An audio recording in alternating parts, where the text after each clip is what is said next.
का बहुत बहुत स्वागत है।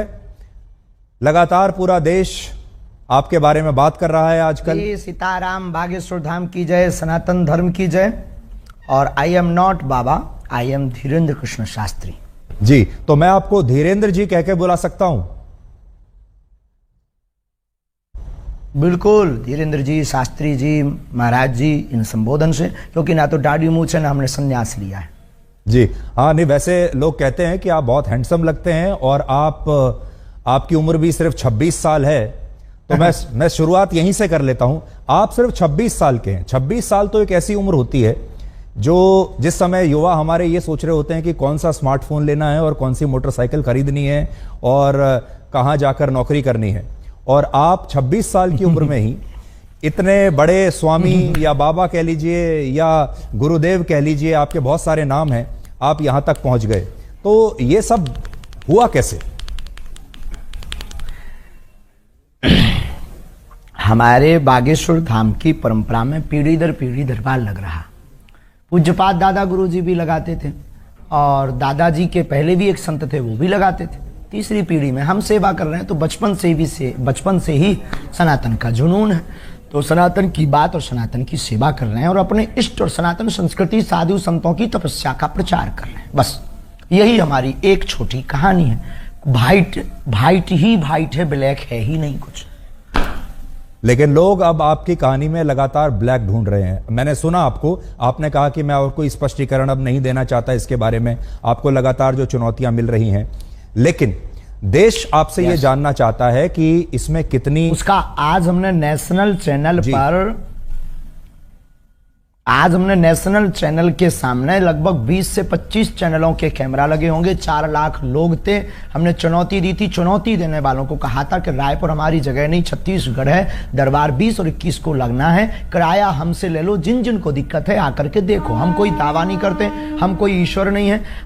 अभी हम साधारण इंसान है। गद्दी पर बैठेंगे, जो गुरु प्रेरणा लगेगी हम वो बता देते हैं और बालाजी की कृपा और संतों की तपस्या के प्रभाव से वो बात सत्य निकलती है। और सत्य को कितनी भी कसौटी पर कसा जाए, कितने न्यूज चैनलों ने एक्सपोज नहीं किया, कितने लोगों ने नहीं किया, आज तक बाल टेढ़ा कर पाए, क्योंकि हनुमान जी की कृपा और हनुमान जी के नाम का प्रचार है जी।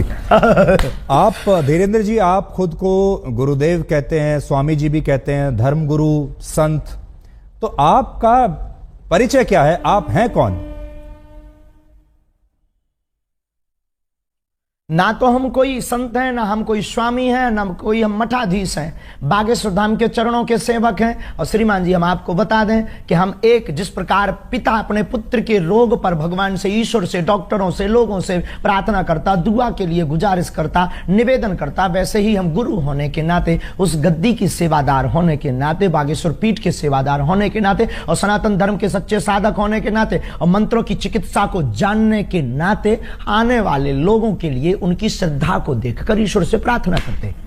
हमने आपके वीडियोस लगातार देखे सोशल मीडिया पर, इंस्टाग्राम पर बहुत सारे वीडियोस आपके चलते रहते हैं, जिसमें आप अपने कागज लेकर बैठते हैं और लोगों की मन की बात को आप पढ़ लेते हैं। तो ये जो मन पढ़ने वाली मशीन है, ये कहां आपने लगाकर रखी है और कैसे पढ़ते हैं आप? और लोग इसी को चमत्कार मानते हैं। देखो भाई, ये भारत देश है, इसमें ऋषि मुनियों की परंपराएं विविध रही और भारत इसीलिए तो विश्व गुरु रहा। यहाँ खूब खोज की फाइयान यात्री जैसे विदेशी लोग आए, पर भारत को विश्व गुरु उन्होंने इसीलिए तो माना सबने, क्योंकि भारत में वैदिक परंपरा, अति प्राचीन परंपरा है, ऋषियों की परंपरा है। और हमारे पास कोई मशीन नहीं है, ना हम कोई मन पढ़ने वाले माइंड रीडर हैं। हम तो अपने इष्ट के सेवक हैं और अपने शास्त्रों के सच्चे साधक हैं। उनके आधार पर जो हमें गुरु जी ने प्रेरणा दी, जो हमें इष्ट प्रेरणा देते हैं, हम वो लिख देते हैं। सच निकले या झूठ, वो व्यक्ति की श्रद्धा और बालाजी की कृपा। धीरेन्द्र जी, आप लोगों की आवाज हम तक और हमारी आवाज लोगों तक पहुंचाते हो, वैसे ही हम अपने इष्ट की जो चेतना तरंग है और लोगों की जो अर्जी है, वो अपने इष्ट तक, इष्ट की तरंग को लोगों तक पहुंचाते। न आप कुछ हो न हम कुछ। देखिए, जो आप बता रहे हैं, ये तो भारत की संस्कृति में जो योगी और मुनि और जो सिद्ध पुरुष हुआ करते थे, उनके पास ये शक्ति होती थी, ये हम भी सुनते आए हैं। लेकिन आपकी उम्र है सिर्फ 26 साल। जितनी आपकी उम्र है उससे दुगना या तिगना तपस्या करने के बाद जो योगी हुआ करते थे, हमारे जो ऋषि मुनि होते थे, तब उनके पास ये शक्ति आती थी कि वो ये सब कर सके। आपकी उम्र ही को टोटल 26 साल है, तो आपके पास ये चमत्कार की जो शक्ति है इतनी जल्दी कैसे आई है? बहुत अच्छा प्रश्न है, बहुत बहुत धन्यवाद, अच्छा प्रश्न। ये आपसे किसी ने पूछा नहीं होगा। तपस्वी तो नहीं है, ये घोषणा तो नहीं करते, लेकिन आज भी दिन रात, हाँ बहुत। अरे आपकी योग्यता का क्या कहना, आई प्राउड ऑफ यू। हमको आप पर बहुत गर्व है, आपकी लैंग्वेज से और आपके स्पष्ट प्रश्नों से। तो देखो, बाकी लोग तो वही घिसे पिटे क्वेश्चन करते हैं, आप ये जो बीच की नई चीजें ले आए बहुत गदगद कर गई हमको। तपस्वी हम नहीं हैं, लेकिन दिन रात तपस्या में ही गुजर रहा। 9-10 साल की अवस्था से ही हमने बालाजी की सेवा की। जब बच्चे खेलना सीखते थे तब से हमने हनुमान चालीसा का पाठ, और गुरु ने जो विधान बताया वो मीडिया पर बताने का विषय नहीं है, वो अनुभव का विषय है। कभी आप आइएगा तो उसको हम आपको बताएंगे कि हमने क्या क्या अपने जीवन में मुश्किलों को सहा, कितना हनुमान चालीसा का पाठ किया, रातों भर हनुमान जी के चरणों में बैठकर रोए हैं, रातों भर हवन किया है। उसका ही ये परिणाम है जो आज सनातन संस्कृति का झंडा जगह जगह गाड़ा जा रहा है। और जो भोले भाले लोगों को धर्मांतरण कर रहे थे छोटी छोटी ट्रिक दिखाकर, ऐसे मिशनरियों के मुंह पर तमाचा। भारत के इतिहास में नेशनल चैनलों के सामने कोई पादरी नहीं आया, कोई अन्य धर्मों के लोग नहीं आए, पर बागेश्वर धाम ने चैलेंज देकर के, ललकार कर, गद्दी पर ठोक कर झंडा गाड़ा है आज रायपुर के दरबार में। अच्छा, आप तो इतना लोगों के मन की बात जान लेते हैं, अंतर्यामी आप हैं। इस समय करोड़ों दर्शक आपको देख रहे होंगे, क्या आप इस समय कोई हमें चमत्कार दिखा सकते हैं? कोई भी अंतर्यामी नहीं है, और हम कोई भी अंतर्यामी नहीं है। ऐसा कोई जो है अंतर्यामी होने का आज तक हमने दावा नहीं किया। अंतर्यामी सिर्फ परमात्मा है, हम तो उनके सेवक हैं। और हम कोई जादूगर नहीं है कि कोई भी बोले कि आप डमरू बजा दो तो हम चमत्कार दिखा दें। हम अपने इष्ट से प्रार्थना करने वाले एक याचक हैं। तो हमारे सामने तो जब वो आएगा, उसकी श्रद्धा दिखेगी, हम प्रार्थना करेंगे, वो सनातनी बनेगा, हम प्रार्थना करेंगे, हमारे बालाजी उस पर कृपा कर देंगे। लॉजिक सीधा सा है, फंडा सीधा सा है। और जादूगर मैजिशियन थोड़ी है कि डमरू बजाए, हाँ भाई आ जाओ खेल देख लो। अब देखो, प्यासा कुआं के पास जाता है, कुआं प्यासे के पास नहीं जाता है। जी धीरेन्द्र जी, मैंने देखा आपके वीडियोस में, हम किसी को बुलाते भी नहीं है, बिल्कुल। अच्छा, तो ठीक, आप ये बताइए, मान लीजिए अगर कोई और धर्म का व्यक्ति आपके पास आए, कोई इस्लाम को मानने वाला आए, कोई ईसाई धर्म को मानने वाला अगर आपके दरबार में आए और आपसे मदद मांगे, तो आप सिर्फ सनातनियों के लिए ही मदद करते हैं, या अगर कोई इस्लाम को मानने वाला भी आपके पास आ जाए तो आप उसके लिए भी, आपके जो इष्ट देव हैं उनकी भी मदद करेंगे? बिल्कुल, मानव होने के नाते हमसे तो बहुत मुसलमान भाई भी जुड़े हैं, और बहुत क्रिश्चियन वाले लोग भी हमारे पास आते हैं, अन्य पंथों के लोग भी हमारे पास हजारों की तादाद में आते हैं। हम गिनती गिनवा देंगे कई दरबारों में। आप हमारे वो खोजिएगा, वो बताइए क्या बोलते हैं अपना नेट का, यूट्यूब खोजिएगा, यूट्यूब पर आपको लंबी लिस्ट मिलेगी। उसमें कहीं ना कहीं मुसलमान भाई का विचार उद्भाव और वो जो माइक पे बोलते हैं वो बाइट मिल जाएगी आपको, हम आपको भिजवा देंगे, आप अपनी टीवी पर दिखवा देना लोगों को। अच्छा, ये बताइए कि जब लोग आपके पास आते हैं, मैंने देखा तो ऐसा लगता है कि आप उनके अंदर बताते हैं कि इनके अंदर कोई प्रेत है, कोई भूत है, फिर वो छटपटाने लगते हैं, अजीब तरीके की आवाजें निकालने लगते हैं, कई बार वो बेहोश हो जाते हैं, एक अजीब सा दृश्य देखने को मिलता है। अभी मैं आपको वो तस्वीर भी अपने दर्शकों को भी मैं दिखा रहा हूं निकालकर, अगर हमारे पास वो तस्वीरें, बहुत देखिए अभी हम तस्वीर दिखा रहे हैं, लोग जो हैं वो देखिए झूम रहे हैं, कई लोग तड़प रहे हैं, अपने ही आपको एक मार रहे हैं, वाइब्रेशन हो रहा है जी। तो ये इस समय लोगों को क्या हो जाता है, ये क्या होता है? मारो इसे, कर दो, मार। नकारात्मक और सकारात्मक ऊर्जा की लड़ाई है, हम कुछ नहीं, हम पे तो कोई प्रेत चढ़ा नहीं है। लोगों के ऊपर जो नकारात्मक ऊर्जा आती है वो जैसे ही बागेश्वर बालाजी के सामने पहुंचती है, या हनुमान चालीसा की जो चौपाई है, भूत पिशाच निकट नहीं आवे, महावीर जब नाम सुनावे। तो अगर 500 साल पहले लिखा हुआ हनुमान चालीसा गलत है तो भूत प्रेत नहीं है। और अगर आप हनुमान चालीसा को गलत मानते हो तो फिर हमें आपसे बात करने की कोई ज़रूरत नहीं है। और अगर हनुमान चालीसा को मानते हो तो उसमें ये चौपाई भी है, ये चौपाई भी है तो ये बात सत्य भी है। अब कोई शक्कर को चीनी कहे, कोई शुगर कहे, कोई खाड़ कहे, कोई मिठाई कहे, शक्कर शक्कर है, नाम कुछ भी संबोधित कर दो तो कोई नेगेटिव एनर्जी, कोई पॉजिटिव एनर्जी बोल देता है। नकारात्मक ऊर्जा सकारात्मक ऊर्जा की लड़ाई ही ये हम देहाती लोग हैं तो प्रेत बाधा बोल देते हैं। नहीं, मैं भी हनुमान चालीसा का पाठ कर रहा हूं और वर्षों से कर रहा हूं, मुझे कंठस्थ भी है, पर आपके जैसी शक्ति अभी तक मेरे पास नहीं आई है कि मैं लोगों को कोई उनका निदान कर सकूं। लेकिन आपने एक चीज नोट की, आपको अब आपको भाग्य सुधाम आना चाहिए। मैं जरूर आऊंगा, मैं जरूर आऊंगा। ये मजाक में कह रहे हैं। लेकिन धीरेन्द्र जी, आपने एक चीज नोट की कि जिस तरह से लोग आपके यहां ये व्यवहार करते हैं, बिहेव करते हैं, जब ये जो क्रिश्चियन मिशनरीज हैं, ईसाई लोग जो हैं, जब ये अपने यहां कोई कन्वर्जन कैंप लगाते हैं लोगों के लिए, वहां पर भी हमने इसी तरह का व्यवहार लोगों को देखा है। वो भी ऐसे ही इसी तरीके से झूमने लगते हैं, कुछ उनका देखिए, वो भी मैं तस्वीर दिखा रहा हूं। तो ये बताइए कि ये करना पड़ा, पूरे देश में चर्चा है जी,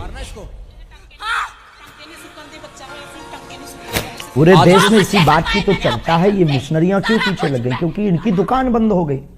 ये झूठे भोले भाले लोगों को ट्रिक दिखा करके और छोटे मोटे उपाय करके हमारे गरीबों का शोषण करते हैं, उनको धर्म परिवर्तन करवा देते हैं और अपने धर्म को बढ़ाते हैं। हमने जो घर वापसी करवाई, धर्मांतरण रोका, और हमने जब इनको दिखाया कि अपने धर्म में भी ये ताकत है, मंत्रों में, जो तुम धर्म परिवर्तन कर रहे हो नक्कटा हरो, आ जाओ वापिस, तो वो फिर हर्ष आ गए। अब उनको डर है कि ये आदमी हमारा सब मिशन फेल कर देगा, इसीलिए तो ये जो है हमारे खिलाफ षड्यंत्र स्वांग दुनियादारी। तब तो आपको ब्लैक एंड व्हाइट करना पड़ा है, उन्हीं लोगों के उपद्रव करने से पूरे देश में वो हो गया है जी। तो लेकिन ये भी ऐसे ही दिखाते हैं जैसे इंसान के अंदर कोई प्रेत, जैसे कोई इंसान के अंदर प्रेत आत्मा आ गई है, वहां पर भी हमें ऐसे ही देखने को मिल रहा है। तो क्या आपको ऐसा लगता है कि ये दोनों जगह कॉमन है, या प्रेत आत्मा जो आप निकालते हैं, भूत प्रेत, अंतर है? ये सिर्फ भी पादरी बागेश्वर धाम का सामना नहीं कर पाएगा जी। कल से आप लगातार टीवी चैनल्स पर इंटरव्यू दे रहे हैं, मैंने आपके बड़े इंटरव्यूज देखे। आपने सोचा था कि इतनी जल्दी, आपके जो भक्त हैं वो तो हैं ही, लेकिन अब देश में जो लोग आपको नहीं जानते वो भी अब आपको जान गए हैं। अचानक से आप पिछले 48-50 घंटे में बड़े मशहूर हो गए हैं।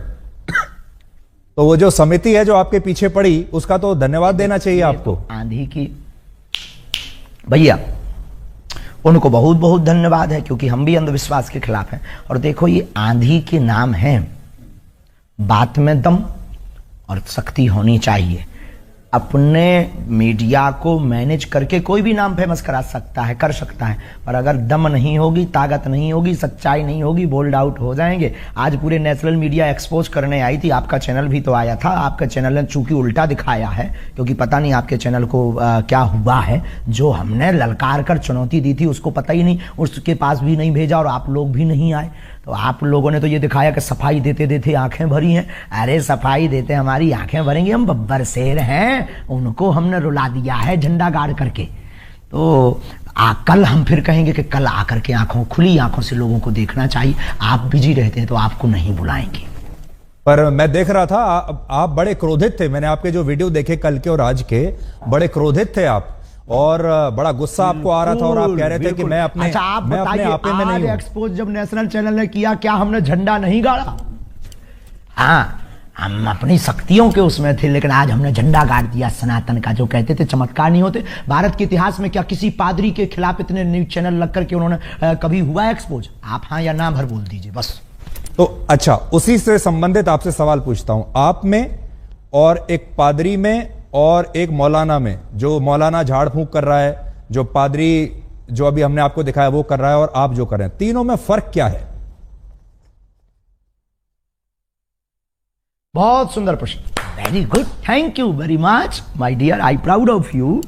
उसमें और हम में बागेश्वर धाम में यही अंतर है कि देखो, हम किसी भी प्रकार का शोषण नहीं करते, हम दक्षिणा नहीं लेते, हम अपने से नहीं जोड़ते, आने वाली चढ़ोतरी को हम गरीब बेटियों के विवाह में लगाते, 3 साल से निःशुल्क भंडारा करवाते और 2029 तक भक्तों के सहयोग से 400 बेड का विशाल cancer hospital and research institute centre बनवाने जा रहे हैं। हम दंगा नहीं फैलाते, हम शोषण नहीं करते, हम हलाला नहीं करते, हम डुबकी के नाम पर भगवान को लिए डराते भी नहीं है, हम सिर्फ श्रद्धा के नाम पर बालाजी की महिमा गाते हैं। इतने अंतर हैं, इसकी एक बहुत बड़ी किताब बनेगी जी। लेकिन वो भी प्रेत ही निकाल रहे हैं लोगों के अंदर से, आप भी प्रेत निकाल रहे हैं लोगों के अंदर से, और लोग जिस तरीके से बिहेव करते हैं वो भी सेम लगता है। हम तो ईश्वर से जोड़ते हैं, हम कोई दावा नहीं करते, हम कैंसर नहीं मिटाते हैं, हम प्रेत नहीं हटाते हैं, हम भूत नहीं हटाते, इष्ट हटा देते हैं, बालाजी हटा देते हैं। आई एम नॉट मिरेकल मैन, हम बहुत साधारण और सरल आदमी। अच्छा, आपसे यह जानना चाहते हैं, जब आप अपने दिन की शुरुआत करते हैं, जब आप दरबार लगाते होंगे, हजारों लोग आते हैं, उनमें से आप कुछ लोगों को चुनते हैं, वो लोग आपके पास आते हैं, अपनी समस्या बताते हैं, उन लोगों को आप कैसे चुनते हैं, पहली बात। फिर जब वो लोग आते हैं तो आप उनको कहते हो मुझे पहले से ही पता है कि आपकी समस्या क्या है, कागज पर आपने लिखी होती है। ये सब आप, इसकी तैयारी आप कैसे करते हो? सुबह सुबह आप उठ के हनुमान जी से पहले कह देते हैं कि भाई आज मुझे शक्ति चाहिए? कोई तैयारी नहीं है, कोई प्रयोजन नहीं है, नहीं, ये सब नहीं है। वो तो जाके गद्दी पर आवाहन करते हैं कि जिनकी पर्चा बनना हो आप मन में प्रेरणा दीजिए, तो वो मन में प्रेरणा दे देते कि भाई अमुक व्यक्ति को बुला लीजिए, नीरज को बुला लीजिए, धीरज को बुला लीजिए, विवेक को बुला लीजिए, इनको बुला लीजिए। ऐसी मन में प्रेरणा लगती, वो वहां बैठा होगा, ऐसे कपड़े पहना होगा। अब जैसे आज एक अद्भुत हो गया, अब कोई कहे कि तो माइंड रीडिंग हो सकता है। आज हमने आप में से किसी एक पत्रकार को कहा कि जाओ तुम जिसको उठा कर लाओ, उसी का पर्चा हमने पहले से ही बिफोर टाइम बनाकर रख दिया। अब वहां पूरी विज्ञानता शून्य हो गई। वहां दिमाग खराब हो गया सबका जी। और हमने कह दिया कि आप सब पत्रकारों में से 2 पत्रकार, नेशनल चैनल लगे थे, हमने कहा था 2 पत्रकार हमारे सामने भेज दीजिएगा, 2 पत्रकारों की हम अर्जी लगा देंगे। 2 की हमने लगा भी दी, ऐसी लगाई, अरे झंडा गड़ गया सनातन का। आज की लिंक जरूर सबको भेज दीजिए, दिखाइएगा आज का दरबार। हाँ, आप मुझे भेज दीजिएगा। अब मान लीजिए इतिहास में हुआ है। यही प्रश्न दूसरे तरीके से पूछता हूं। मान लीजिए मैं आपके दरबार में आऊं, मैं आपके सामने बैठा हूं, आपने मुझे बुलाया और मैं आपके सामने आ गया। अब आप मेरे जीवन में क्या चल रहा है और क्या होगा आगे, ये कैसे पता लगाते हैं? आभास होता है। देखो, हम कोई अंदाजा तो लगाते नहीं, आभास होता है। हम प्रार्थना करते हैं, पेन कागज कलम लेते हैं, ध्यान में अंदर ही अंदर जाते हैं कि हाँ प्रभु कृपा करो। तो सनातन धर्म के उत्थान के लिए जो उन्होंने हमें चेतना तरंग दे रखी है, वो तरंग हमें प्रेरणा दे देती, हम कलमबद्ध कर देते और कह देते अच्छा प्रभु लाज रखना अपनी भी और हमारी भी, और वो सत्य निकलता है। बस इतना लॉजिक है, ये लॉजिक परे है, इसी का नाम तो सिद्धि है। जो समझ में ना आए वही तो चमत्कार। अभी आप लगा सकते हैं ध्यान मेरे बारे में? आज से 30 साल पहले कोई कहे कि आप देश विदेश में बैठे सकते, देश विदेश में बैठे लोगों को वीडियो कॉल पर आप तुरंत बात कर पाएंगे। 30 साल पहले ये कोई कहता था तो कहते कितना झूठबाज आदमी है, मूर्ख आदमी है, ऐसा हो ही नहीं सकता, ये तो चमत्कार होगा। लेकिन आज सहज है। पर देखिए धीरेन्द्र जी, एक जमाने में जब बारिश होती थी, लोग क्या कहा, देखिए जब एक आज से सैकड़ों वर्ष पहले, हजारों वर्ष पहले जब बारिश होती थी तो उसे भी लोग चमत्कार समझते थे। सूर्य ग्रहण होता था उसे भी चमत्कार समझते थे। दिन और रात, सुबह और शाम जब रात होती है उसे भी चमत्कार समझते थे। बाद में यह पता चला धीरे धीरे धीरे कि यह चमत्कार नहीं, यह विज्ञान है, इसके पीछे विज्ञान है। तो आपकी जो कला है, आपकी जो शक्तियां हैं, इसके पीछे क्या विज्ञान है, मनोविज्ञान है, धर्म है, आस्था है, पराविज्ञान, अंधविश्वास है, क्या नहीं, है? नहीं, उसके पीछे पराविज्ञान है।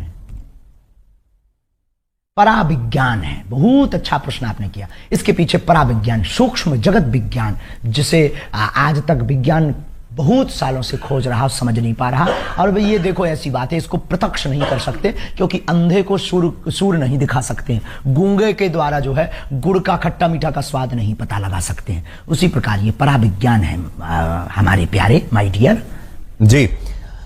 मैं जब आपको देखता हूं, आपका जो, देखिए किसी भी गुरु के लिए उसका जो एक अपीयरेंस होता है, वो उसके जो शिष्य हैं उससे बड़े प्रभावित होते हैं। आपका जो एक अपीयरेंस है, यानी आपकी जो वेशभूषा है, जिस तरीके से आप अपने भक्तों के सामने अपने आप को प्रस्तुत करते हैं, इस समय भी जो आपकी वेशभूषा है, देखिए बड़ी रंग बिरंगी वेशभूषा है। आपने एक मुकुट ऐसा लगाया हुआ है जैसे एक जमाने में मराठी जो मराठा राजा लगाया करते थे, है।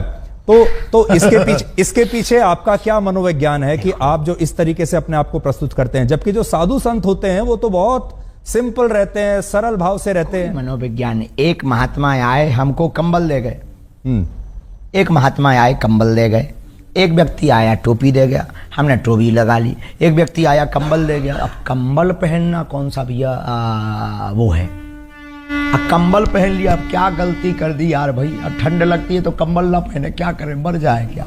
नहीं हमें देखिए राहुल गांधी पूरी सर्दियों में बिना राहुल गांधी टी शर्ट पहन के घूम रहे हैं और वो कह रहे हैं मैं तपस्वी हूं, तपस्वी को कभी सर्दी नहीं लगती। बात कीजिए, अध्यात्म की बात कीजिएगा, अध्यात्म की बात कीजिएगा। सॉरी, कोई राजनीतिक मुद्दा पर बात नहीं। मैं तो राजनीति कह ही नहीं रहा, मैं तो ये बता रहा हूं कि राहुल गांधी भी तो एक तपस्वी है, उनको सर्दी नहीं लग रही, आपको लग रही है।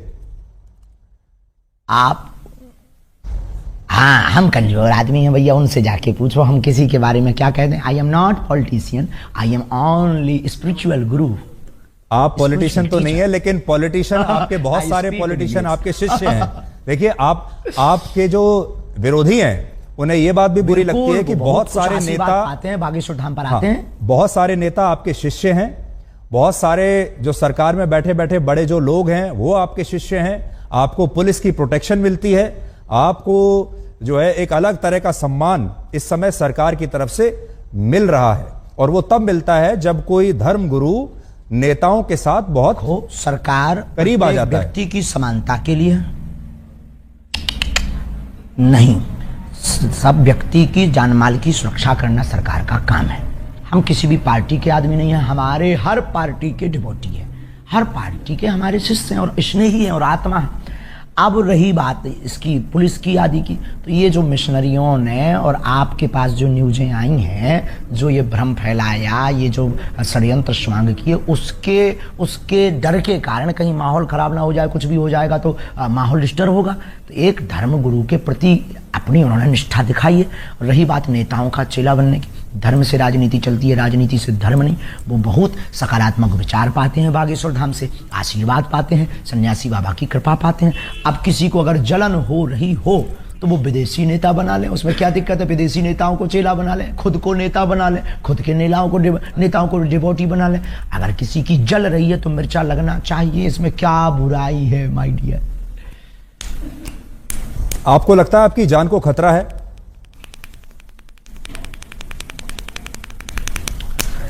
ये जो प्रपंच हो रहे हैं हमें, देखो मरना बार बार है नहीं है, एक बार बचना नहीं है, इसलिए हम बहुत स्वच्छंद आदमी और बहुत दिल खोल कर बोलते हैं। बाकी जो होना है वो तो होना ही है, लेकिन पीछे तो लगे ही है, ये भी नहीं कह सकते कि नहीं लगे। छतारी में हमने घोषणा कर दी थी, इस षड्यंत्र जो अभी आप लोग लेके बैठे हैं, ये हमने आज से 1.5 महीना पहले, लोग हमसे कह रहे हैं आपके ब्लैक एंड व्हाइट पे ये दिखा देना। छतारी में हमने कह दिया था कि अब हमारे खिलाफ षड्यंत्र होगा, अब वो हो गया। देखिए मैं तस्वीर देख रहा हूं, इसमें देवेंद्र फडणवीस आपके सामने हैं, डिप्टी सीएम महाराष्ट्र के पूर्व मुख्यमंत्री। हमने नितिन गडकरी की भी फोटो देखी, मनोज तिवारी भी आपके सामने हैं, कुछ बात कर रहे हैं। तो इससे ऐसा लगता है कि अब आप देश के शक्तिशाली लोगों के साथ आपका उठना बैठना हो गया है। हमारा पहले से ही उठना बैठना शक्तिशाली श्री हनुमान जी के साथ है, ये भूल गए आप। पूरे आला बल के मैनेजमेंट गुरु लॉर्ड हनुमान के साथ हमारा उठना बैठना है 11 साल की अवस्था से। वो दिखाइए जरा फोटो। आप लोगों की समस्याओं का निदान करते हैं, पर्सनल समस्याएं जो लोगों की होती हैं, किसी की कोई बीमारी है, किसी की प्रमोशन नहीं हो रही, किसी को और कोई दिक्कत है। आपने कभी, आपको इस तरह का आभास नहीं हुआ जिससे पूरे समाज का फायदा हो सके, पूरे देश का फायदा हो सके? कभी आपको ऐसा आभास नहीं हुआ कि आप पहले से बता सके कि भाई कोविड आने वाला है, सावधान हो जाओ, कोई आतंकवादी हमला होने वाला है, वो आपको पहले से पता चल जाए? बहुत अच्छा, ये भी बहुत अच्छा। देखो कोई अर्जी लगाता है तो हम उस आधार पर, जैसे हमारे पास राजनीतिक लोग आते हैं तो वो पूछते हैं प्रदेश का हाल क्या होगा, तो हम बता देते हैं भाई ऐसे ऐसे संयोग बन रहे हैं। हम कोई, आई एम नॉट भविष्य वक्ता, हम कोई ज्योतिषाचार नहीं है, हम भविष्य वक्ता नहीं, हमें जैसी प्रेरणा लगती है हम बता देते भैया ऐसा होगा। अब कोई अर्जी ना लगाए तो हमारी बात को कौन सुनने वाला है, कौन हमारी बात को इतना सुनेगा, और कौन नियम मानेगा, कौन नियम करेगा, कौन आएगा। बाकी विश्व कल्याण की मंगल कामना हम प्रतिदिन करते हैं कि ईश्वर जो होना वो तो होना ही है, पर विश्व का मंगल हो। शाहरुख खान की नई फिल्म आ रही है पठान, उसका विरोध करने के लिए आपके दरबार में किसने अर्जी लगाई थी?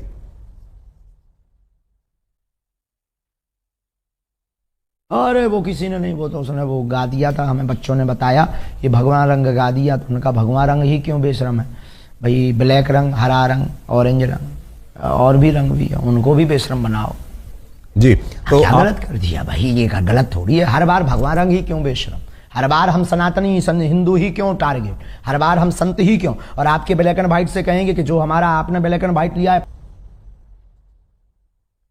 किसी ने नहीं पूछे, और हम आपसे बहुत खुश हैं। हमने कहा ना 3 बार हम आपकी तारीफ कर चुके हैं, बहुत सहज हैं आप, बहुत अच्छे हैं, और आपके ब्लैक एंड व्हाइट को देखना चाहिए लोगों को।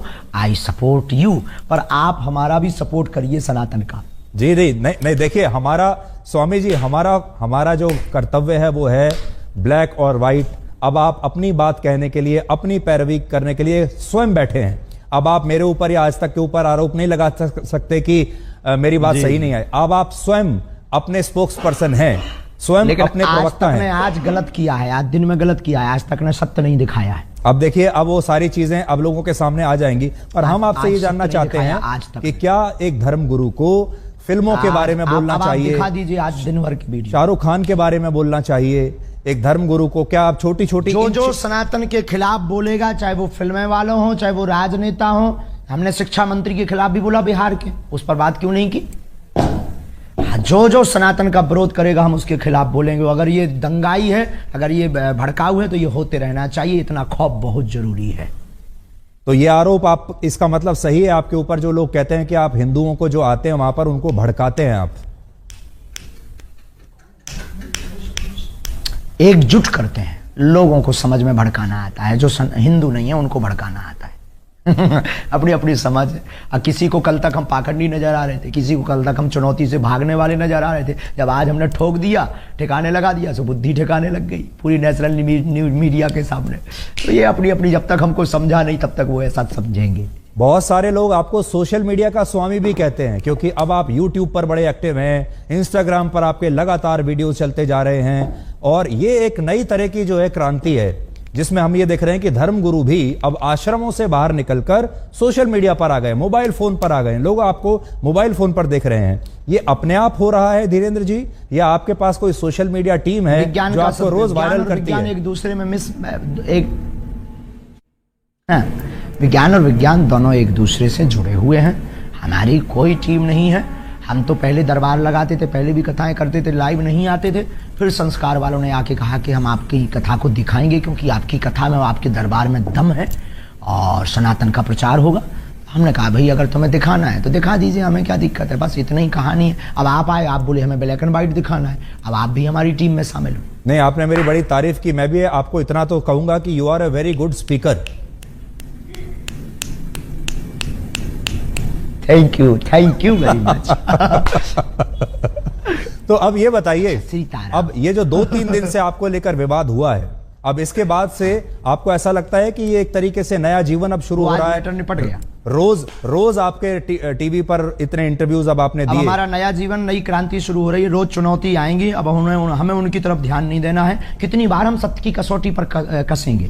पहले आधी हकीकत आधा फसाना आया, फिर हमारे पास में छोटे छोटे पत्रकार आए, फिर हमारे पास में कुछ तार्किक आए दिल्ली के, उन्होंने हमें एक्सपोज किया धाम पर। सबने मुंह खाई, सबने मुंह की खाई, सबने जय जयकार की। आज हमारे पास में रायपुर छत्तीसगढ़ में 20 नेशनल चैनल आए, उनके सामने भी हमने दिखा दिया कि अब आप उठा लाओ, हम खुलना चैलेंज देते हैं, ललकार कर देते हैं। और जब वो भी मुंह की खाने, उन लोगों ने भी सत्य माना। मतलब आप लोग तो, आपकी भूमिका नहीं है, आपकी भूमिका तो सत्य को दिखाने की भूमिका है। आपकी उसमें क्या गलती है? जो लोग मांगते हैं आप वो दिखाते हैं, पर कई बार वो दिखाते हैं जो मांगते भी नहीं है लोग, ये बात अलग है। लेकिन आपने भूमिका निभाई और आज हमने अपनी कसौटी पर हम खड़े उतरे। अब हमें बहुत चुनौतियों से डरना नहीं है, बहुत ज्यादा उस पर टाइम बर्बाद नहीं करना।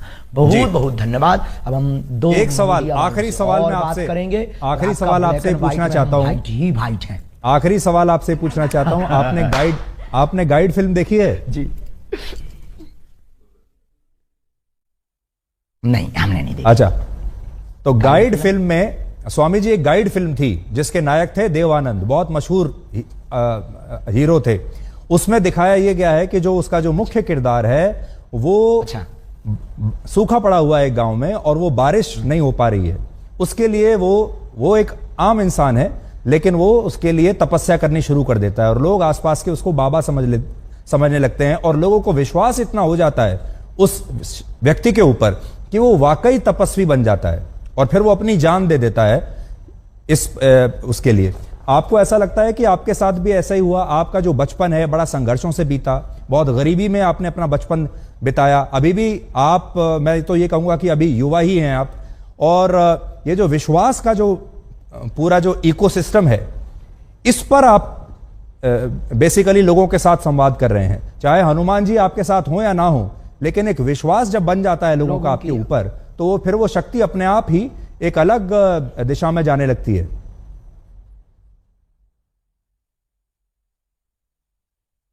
बहुत अच्छी बात बोली, ये लॉजिक वाली बात बोली है और इस बात में बहुत ताकत और दम है।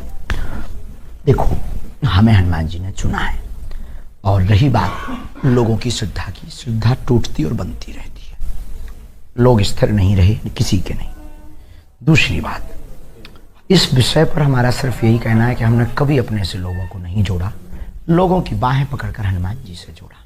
अगर ये गलत है तो क्या कहते हैं, बस हम ना कोई तपस्वी हैं, ना हम कोई बहुत साधारण भाषा में बोलें कि बहुत बड़े चमत्कारी हैं, साधारण इंसान है। लोगों की निष्ठा ही चमत्कार है। अब आपकी बात का यही जवाब आप चाहते हैं तो बस वही जवाब हम दे देते हैं कि लोगों की श्रद्धा ही उनका चमत्कार है। बहुत बहुत धन्यवाद धीरेन्द्र जी, आपका बहुत बहुत धन्यवाद हमसे बात करने के लिए, और उम्मीद करते हैं कि आपके आलोचक जो हैं उन्हें आपके जवाब मिल गए होंगे, और बाकी देश की जनता के ऊपर छोड़ते हैं, क्योंकि जैसा मैंने आपको कहा, आप सबसे बड़े अपने प्रवक्ता तो आप स्वयं हैं। हाँ, कल फिर दरबार लगना है, आलोचकों से कह दीजिए कल और आ जाए तो ठीक है। और कल थोड़ा सा मेरे बारे में भी आप सोच के बताइएगा, अगर आप सोच सकें। मैं तो यहाँ दिल्ली में हूं, कल दरबार में थोड़ा सोचिएगा मेरे बारे में, और मेरे बारे में कोई भविष्यवाणी हो तो बताइएगा। अरे अब आपके बारे में क्या करना, सामने कर देंगे, इस पे तो ये हो जाएगा कि कंट्रोवर्सी हो जाएगी, कुछ उल्टा निकल जाएगा मुंह से। जी, तो कंट्रोवर्सी तो खैर ठीक है, अब विवादों की आपको आदत पड़ गई होगी अब तक तो, और इसका मतलब यह है कि आपके अगर दुश्मन बढ़ रहे हैं, इसका मतलब आपके शिष्यों की संख्या बढ़ रही है, इसलिए आपके दुश्मन भी बढ़ रहे हैं।